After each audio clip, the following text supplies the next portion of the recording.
Barletta and Spadafora, a palace coup. The closing of the School of the Americas was the first no.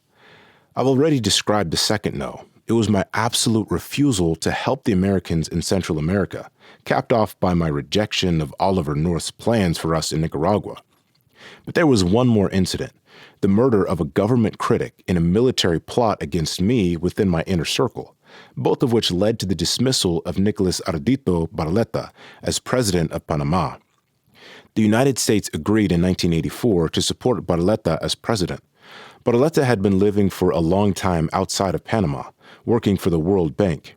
He was a student of Secretary of State George Shultz, one of a number of U.S.-educated Latin American technocrats, like Carlos Salinas in Mexico, someone operating in the field of international economics, studying the foreign debt, things that mattered to the United States. For that reason, and with the patronage of Shultz, there was a campaign in favor of Barletta's sudden candidacy.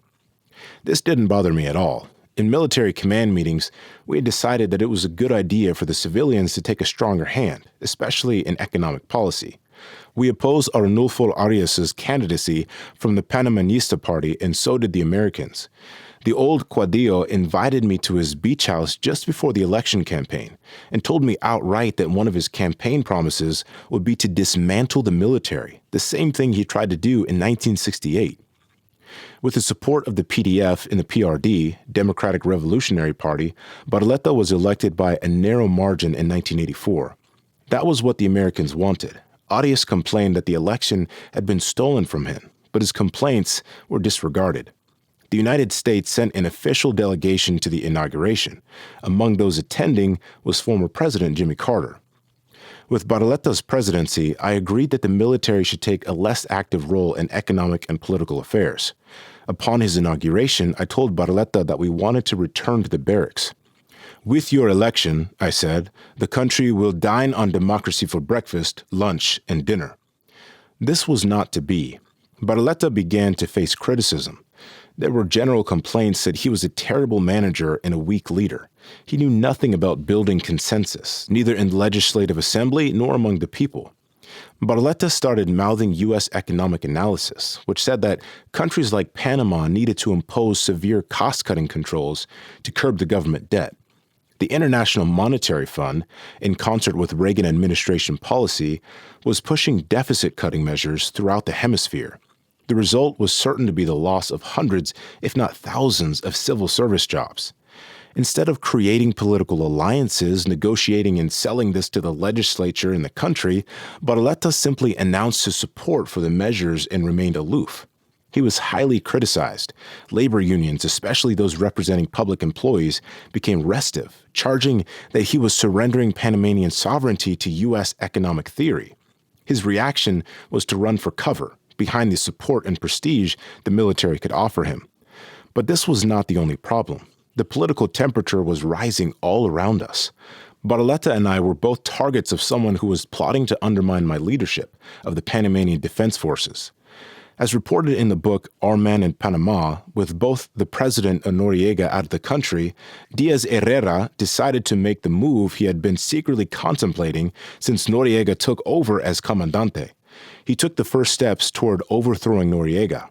I saw a great crisis coming. I thought the opposition was going to take great advantage of that death.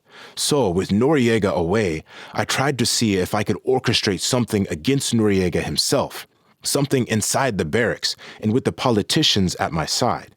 I went out on a limb with the PRD and the armed forces to see if I could pull off a putsch against Noriega, Diaz Herrera recounted. On the morning of September 16, 1985, the news from home was a shock. Hugo Spadafora had been found murdered over the weekend in Chiriquí. I was out of the country in Europe for several weeks, attending a military naval affairs conference and traveling between England, Paris, and Switzerland. I immediately contacted Barletta at the presidential palace. He told me about his working plan to investigate the crime. I also spoke with a member of the Legislative Assembly, Alfredo Orange, who was a close friend of the Spadafora family. I assured him that the investigation would be carried out and that I would give it special attention on my return. Spadafora was a homegrown Panamanian who had studied medicine in Italy, then ran off to Africa as a militant in the Angolan War of Liberation prior to Angola's independence from Portugal in 1975. When he came home to Panama, he joined a local leftist student movement. He took the code name Dr. Shivago. Spadafora became an informant for the National Guard. Investigators from the National Department of Investigation were able to identify and disband the leftist organization he belonged to, based on the information he provided. It was during his informant phase that I had my first contact with Spadafora.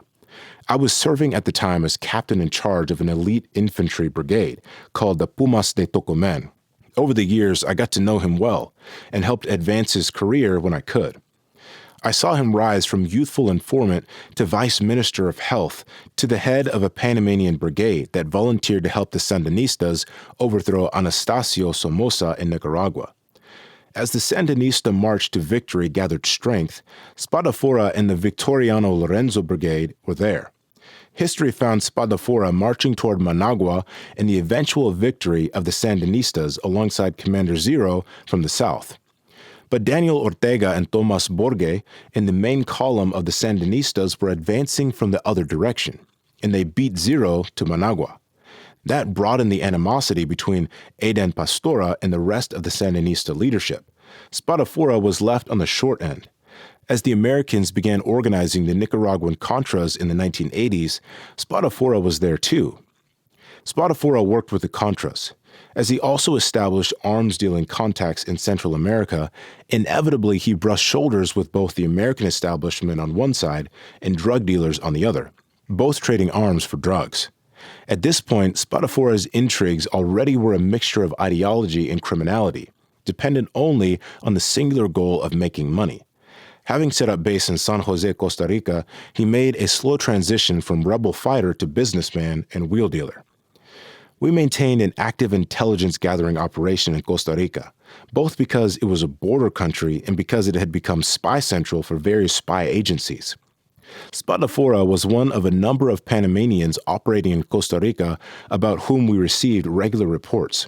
He was not singled out for special observation, nor did we consider him a threat or a major player in the intrigues of Central America. The CIA also was hard at work gathering intelligence in San Jose. Our information indicated that the CIA did not take Spadafora as an important player either, but they did know what he was up to. Over time, Spadafora fashioned himself as my enemy and as a critic of the Panamanian Defense Forces. It was apparently because of a decision by the Panamanian Controller General to cut off Spadafora's longtime monthly cost of living stipend, which had begun during his days running the Panamanian Brigade for the Sandinistas in Nicaragua. That stipend amounted to roughly $2,000 a month, about what he earned in the mid-1970s after he got the job as Vice Minister of Health. Eventually, however, the Controller General's office objected, refusing to sign vouchers to pay rent for a new apartment Spadafora had set up in Panama City. Spadafora deeply resented this, considering it a personal affront, and started denouncing us. This was no ideological conversion or political decision. He was insulted and decided to seek revenge. Nevertheless, Spadafora came and went from Panama City to San Jose freely and frequently, without fear of harassment. His final fateful trip, however, came under circumstances still not understood. The 1993 murder trial in Panama on the Spadafora case showed the extreme doubt surrounding the case. I was named originally as a co-defendant, along with 9 other men. No evidence was presented against me at the trial, which took place in Chiriquí during the government of Guillermo Endara, the opposition leader made president by the Americans. The jury, despite political pressure, responded to the lack of evidence and acquitted 7 officers, including Major Luis Cordoba, with whom supposedly I was in touch during the murders. 2 military policemen from Chiriquí, Francisco Eliezer Gonzalez and Julio Cesar Miranda, were convicted and did confess to the crime. I was convicted in absentia, even though all of the officers who would have had to serve as my liaison if I were involved got off scot-free. Convicting me was obviously the result of political pressure, part of the syndrome of blaming me for anything that happened in Panama. In early September 1985, according to testimony at the trial, Spadafora suddenly decided to return to Panama. For unknown reasons, he went the long way, the difficult land route, instead of doing it the easy way, via scheduled airlines that fly from the mountain-ringed Costa Rican capital to the lush banks of the canal along the Pacific coast in less than 45 minutes. Spadafora's widow said her husband had received a phone call from Panama City, summoning him. "Get back here," was the message. "Very big and important things are about to happen." It later became clear that a coup was being planned against me, and the plotters wanted Spadafora's help. I could not have suspected that the death of Spadafora coincided with what was later revealed to be a half-baked plan by Diaz Herrera to raise a rebellion against me. The investigation into the death of Spadafora indicated that he traveled from the border by bus with Gonzalez. Witnesses said they saw the men travel together and share lunch in the town of Concepcion. Gonzalez, whom everyone called Bruce Lee, was an Indian, Asian in appearance, skilled in martial arts like his movie star namesake. He was one of a number of Indians from the local Guayme tribe who were on the local constabulary, an auxiliary branch of the defense forces. Spadafora's widow, Ariane Bejarano Acuna, testified before a Panamanian judicial investigation on January 6, 1986, that Hugo traveled to Panama under the name Ricardo Velázquez. My family, his friend Victoriano Morales, and a contact named Julio Valverde knew about his trip. Valverde had visited him one day earlier. Hugo decided to go on his trip to Panama on the morning of Thursday, September 12th. Walter Chavez and Jorge Beale had told him to be careful with Julio Valverde, that Julio had betrayed Hugo. At the trial, Gonzalez was silent while prosecutors described how the crime was committed. When it was his turn to speak during the reconstruction of events, he confessed. He took Spadafora to an isolated location, tied him up, and killed him. "I was there. I met him. We took the bus together." He testified without emotion. Neither did he say why he had committed the act. Also a defendant in the case was Lieutenant Colonel Luis Cordoba, the military commander in Chiriquí. He had been a loyal officer and probably believed at the time of the killing that he was protecting the military institution by hiding what he knew. As he sat there listening to the testimony, it dawned on him how much damage he had done by covering up Gonzalez's deed. So when Gonzalez was through, Cordoba broke his silence. He stared directly at Bruce Lee as he spoke, in a loud voice so the jury would hear every word. "My sin was that I knew what you had done, but I kept quiet about it," he said. "Up to this point, I protected you and was silent. I never accused you, but it's all over.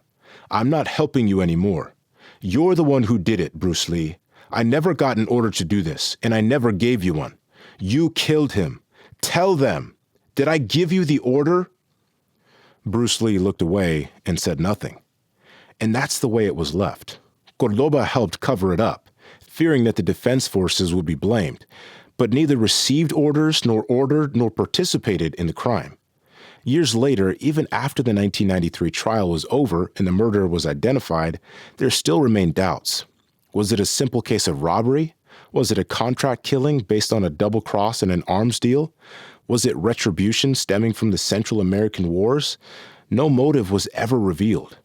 There was one more defendant at the 1993 trial, a young captain named Mario Del Cid. Del Cid was found innocent of all charges. No relation to Luis Del Cid, my former aide.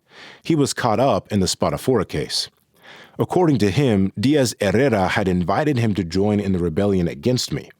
When Del Cid refused, he said, Diaz Herrera took revenge by implicating him in the Spadafora murder. It was pure reprisal from Herrera, Del Cid said, but he remained in jail for 4 years before the case even went to trial. This series of events occurring in my absence gave birth to a web of lies. Out of nowhere, Major Garcia Piullo, the Panamanian attaché for police affairs in Costa Rica, extradited from Costa Rica a German man who claimed knowledge of the case. Speaking on national television, the German provided unusually detailed information about the Spadafora killing, and Diaz Herrera played him up as if he were the key to unraveling the entire case.